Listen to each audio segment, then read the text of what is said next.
आज की क्लास में यहाँ पर हम ब्लाउज बनाना सीखेंगे। कपड़े पे कटिंग करने से पहले हमें जानना होता है इसकी ड्राफ्टिंग। अगर हमें ड्राफ्टिंग नहीं पता सीधे ही कपड़े पे कटिंग कर देंगे, हो सकता है हमारा कपड़ा बिगड़ जाए। इसलिए ड्राफ्टिंग समझना बहुत ज़्यादा ज़रूरी है। ड्राफ्टिंग की मदद से छोटे या बड़ी जब चाहो हर साइज़ में कटिंग और सिलाई दोनों कर पाओगे। तो ये ड्राफ्टिंग ब्लाउज है, ये 4 टक्स ब्लाउज है जिसके अंदर बेल्ट यहाँ पे जॉइंट होगा। इस वीडियो में अगर आपको कुछ भी समझ में नहीं आया तो आप मुझे अपनी बात यहाँ पे कमेंट करके बता सकते हो। तो इसे बनाने के लिए यहाँ पे कुछ माप यहाँ पे चाहिए होगा। पहले मैं फ्रंट पार्ट समझाऊंगी, इसके बाद मैं आपको बैक पार्ट समझाऊंगी। तो जो फार्मूला मैं यूज़ कर रही हूँ आपको भी वही फार्मूला यहाँ पे यूज़ करना होगा। माप आप अपने अकॉर्डिंग यहाँ पे ले सकते हो। तो यहाँ पे देखो ये कुछ माप है, ये मैंने सिर्फ आपको समझाने के लिए यहाँ पे लिख रखा है। तो यहाँ पे मैं बता देती हूँ। लंबाई 14 इंच, तीरा 14 इंच, छाती 36 इंच, कमर 30 इंच, पॉइंट 9 इंच, गला सामने का गला 6 इंच, पीछे का गला 8 इंच। तो ये कुछ माप है जो ब्लाउज बनाने में यहाँ पे काम में आएगा। अगर आप यहाँ पे बाजू लगाना चाहते हो तो बाजू की लंबाई और मोहरी की ज़रूरत होगी। आप अपने अकॉर्डिंग यहाँ पे लंबाई और मोहरी यहाँ पे निकाल सकते हो अगर आप यहाँ पे बाजू लगाना चाहते हो। तो यहाँ पे मैं सिर्फ ब्लाउज बनाना ही बता रही हूँ। तो जो फार्मूला यूज़ करूँगी उसको भी आप कपड़े पर भी यूज़ कर सकते हो। तो ये बैक पार्ट है, इसे मैं बाद में समझाऊंगी। सबसे पहले मैं यहाँ पे फ्रंट पार्ट समझाऊंगी। ये एकदम सीधी लाइन है, यानी कि यहाँ पे लंबाई का फार्मूला यूज़ करना होगा। लंबाई का फार्मूला है लंबाई प्लस 2 इंच, यानी कि जो भी लंबाई है हमें सिर्फ 2 इंच इसमें ऐड करना होगा। तो यहाँ ड्राफ्टिंग में देखो लंबाई है यहाँ पर 14 इंच। तो 14 के साथ मैं अगर 2 इंच ऐड कर दूंगी तो ये हो जाएगा 16 इंच। तो यहाँ पर जो भी लेंथ है आपको अपने अकॉर्डिंग लेना है, बस 2 इंच इसमें ऐड करना है। तो ये लंबाई यहाँ पे निकल जाएगा। अब हमें चाहिए तीरा। ये वाली जो लाइन होती है इसे हम तीरा कहते हैं, जो कंधे की साइड होता है उसे हम तीरा कहते हैं। तीरा है यहाँ पे 14 इंच, 14 का हाफ करेंगे 7 इंच, लेकिन मैंने यहाँ पे लिया है 5.5 इंच। 5.5 इसलिए लिया जब भी बैक पार्ट बड़ा होता है हमें तीरा कम करना होता है, इसीलिए ये मैंने 5.5 इंच लिया है। इसका भी एक फ़ॉर्मूला होता है, ये कैसे लेते ही आगे आने वाली वीडियो में बताऊंगी। तो अभी के लिए तीरा मैंने 5.5 इंच लिया है। ये वाली जो लाइन है ये है arm hole line. Arm hole के लिए जो भी तीरा है बस उसका हाफ कर देना, इसीलिए मैंने यहाँ पे हाफ किया। 14 का हाफ किया तो 7 इंच आया। आप चाहो तो 6.5 इंच भी ले सकते हो। 6.5 इंच में ये आसानी से यहाँ पे बन जाता है। जहाँ से आर्म होल लाइन ख़त्म होता है वहाँ से हमें चेस्ट का माप लेना होता है। तो मैं यहाँ से यहाँ तक की बात कर रही हूँ, ये वाली लाइन की बात नहीं कर रही हूँ। चेस्ट का फॉर्मूला होता है छाती 1/4, यानी कि जो भी चेस्ट है आपको सिर्फ 4 से डिवाइड करना है। चेस्ट देखो यहाँ पे कितनी है, उतनी ही हमें यहाँ पे कमर का माप भी यहाँ पे लेना होगा। जो भी चेस्ट माप आएगा मैं वही माप यहाँ कमर की साइड लूँगी। तो यहाँ से यहाँ तक आया 9 इंच, क्योंकि चेस्ट 36 था। तो सेम ऐसे ही कमर लाइन में मैं 9 इंच ही लूँगी, क्योंकि कमर की जो फिटिंग होगी वो मैं बाद में कर लूँगी। जो भी आपका यहाँ पे चेस्ट माप आया वही माप आपको कमर की साइड भी लेना होगा। ये 9 इंच था तो नीचे भी मैंने 9 इंच लिया है। इसके बाद इन दोनों लाइनों को अच्छे से मिला देंगे। फिर यहाँ से यहाँ 1.5 इंच हमें सिलाई मार्जिन चाहिए होगा। मैंने 1.5 इंच यहाँ पे सिलाई मार्जिन बढ़ाया है। आप चाहो तो यहाँ पे 2 इंच ले सकते हो। 1.5 इंच में ये आसानी से यहाँ पे बन जाता है। ये सिलाई मार्जिन है जो लूज़ और टाइट करने के लिए काम में आता है। इसके बाद हमें आर्म होल का शेप देंगे। आर्म होल का शेप देने के लिए क्या करेंगे, यहाँ से यहाँ हम 1 इंच आगे आएंगे और यहाँ पर हम हल्का सा राउंड शेप देंगे।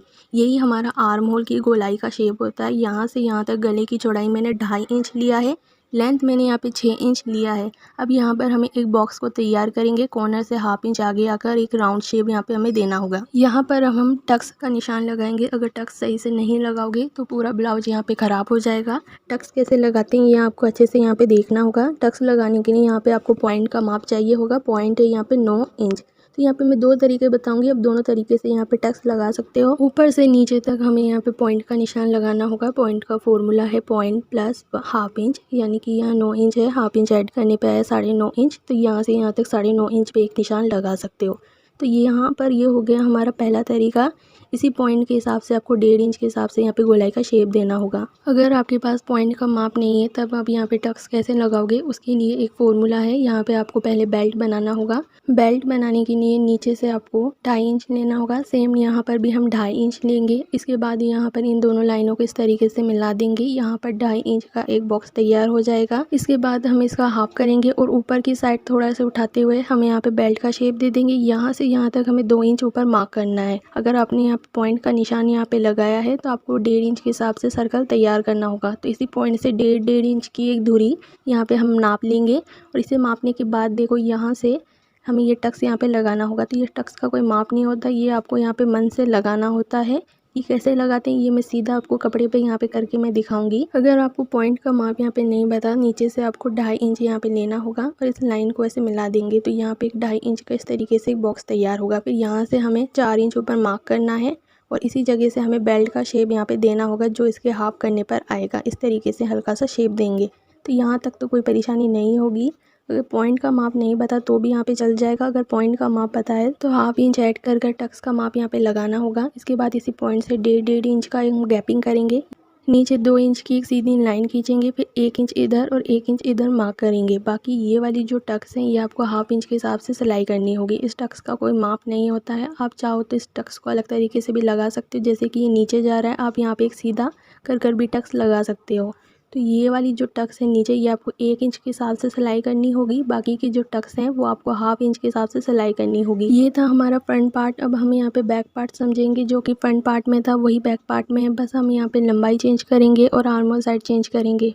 फ्रंट पार्ट में लंबाई +2 इंच था क्योंकि यहाँ पे हम टक्स लगाएंगे और बेल्ट यहाँ पे जॉइंट करेंगे। जबकि बैक पार्ट एकदम प्लेन है, हमें यहाँ पे ज़्यादा सिलाई मार्जिन यहाँ पे नहीं चाहिए, इसीलिए हम यहाँ पे लंबाई +1 इंच करेंगे। तो यहाँ से यहाँ तक अब ये हो जाएगा हमारे 15 इंच, जबकि यहाँ पे लिया था हमने 16 इंच। तो यहाँ पे लेंथ हम 15 इंच लेंगे। बाकी जो तीरा और आर्म होल है हम वो का वही माप यहाँ पे लेंगे। चेस्ट भी वही है, कमर भी वही है। सिलाई मार्जिन भी हमें 1.5 इंच ही लेना है। यहाँ पे 1 इंच लिया है, यहाँ पे हमें 1.5 इंच लेना है। फिर यहाँ पे सर्कल हमें यहाँ पे तैयार करना होगा। गले की चौड़ाई यहाँ पे 2.5 इंच लिया था, तो यहाँ पर भी हमें 2.5 इंच लेना होगा। लेंथ जो भी है आपको यहाँ पे लेंथ लेनी होगी। यहाँ पे 8 इंच है तो मैंने 8 इंच यहाँ पे लिया है। इसको हल्का सा शेप देने के लिए मैं यहाँ से लेकर यहाँ तक 3.5 इंच आगे आऊँगी। यहाँ पे 3.5 इंच एक यहाँ पे आगे आकर पॉइंट करूँगी और यहाँ पे इस लाइन को तिरछा मिला दूँगी। 1/2 इंच आगे आकर मैं यहाँ पे राउंड शेप दूँगी। यहाँ पे मैंने सिंपल राउंड शेप दिया है, आप चाहो तो यहाँ पे कोई डिज़ाइन यहाँ पे बना सकते हो। टक्स के लिए देखो हमें इसका हाफ करना होगा और यहाँ पे टक्स की जो लेंथ है वो 3 या 3.5 इंच, आप चाहो तो 4 इंच भी यहाँ पे ले सकते हो। 4 इंच ऊपर मार्क करेंगे, फिर 1/2 इंच इधर और 1/2 इंच इधर टक्स के यहाँ पे सिलाई करनी होगी। कमर का फॉर्मूला अगर आप यहाँ पे यूज़ करना चाहते हो तो उसका फॉर्मूला है कमर 1/4। जो भी कमर है 4 से डिवाइड करना प्लस उसमें 1/2 इंच ऐड करना होगा। तो यहाँ पर फ्रंट पार्ट और बैक पार्ट की बस यही ड्राफ्टिंग थी। इस वीडियो में कुछ भी समझ में नहीं आया तो आप मुझे अपनी बात यहाँ पे कमेंट करके बता सकते हो। वीडियो अगर अच्छा लगा है तो चैनल को लाइक करें, सब्सक्राइब करें, बेल आइकन ज़रूर दबाएं और मुझे कमेंट करके ज़रूर बताएं कि मेरे समझाने का तरीका आपको कैसा लगा, ताकि आगे भी मैं आपके लिए ऐसी और वीडियो ला सकूँ। तो आज के लिए इतना ही।